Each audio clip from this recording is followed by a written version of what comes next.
Israel has agreed to a limited reopening of the Rafah border crossing between Gaza and Egypt, allowing a small number of people to cross on foot, even as diplomatic efforts to stabilize the conflict slowly move forward. The Rafah crossing, Gaza's only border point not shared with Israel, had been under Israeli control since May 2024, effectively cutting off a vital lifeline for medical care, travel and trade. Israeli authorities say that the move is aimed at preventing weapons smuggling by Hamas and have made it clear that all movement will be subject to joint Israeli-Egyptian security screening.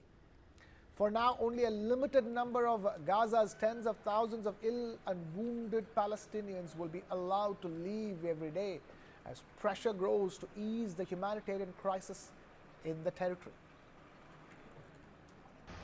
The reopening of the Rafah crossing between Gaza and Egypt has given a boost to US President Donald Trump's ceasefire plan. But Israel and Hamas remain far apart on key issues. Repeated Israeli attacks have killed hundreds in Gaza. Hamas militants have resisted laying down their arms. Israeli officials say they're preparing for a return to war if they refuse. The retrieval of the last hostage from Gaza and the reopening of Rafah meet key conditions of Trump's 20-point plan, the first phase of which was agreed in October. Washington launched the second phase in January.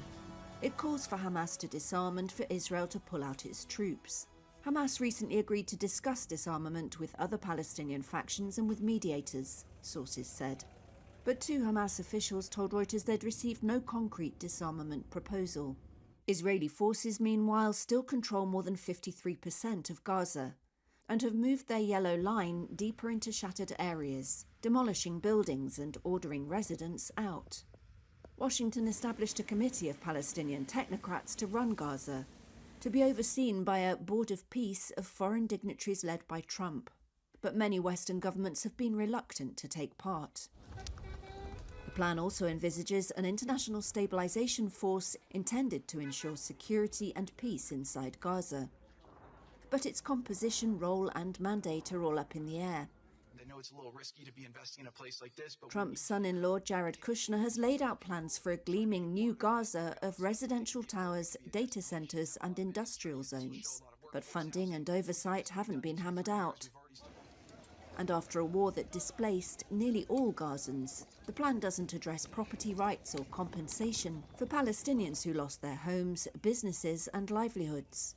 Many Israelis and Palestinians suspect the Trump plan will never be fully realised, and a frozen conflict will continue indefinitely.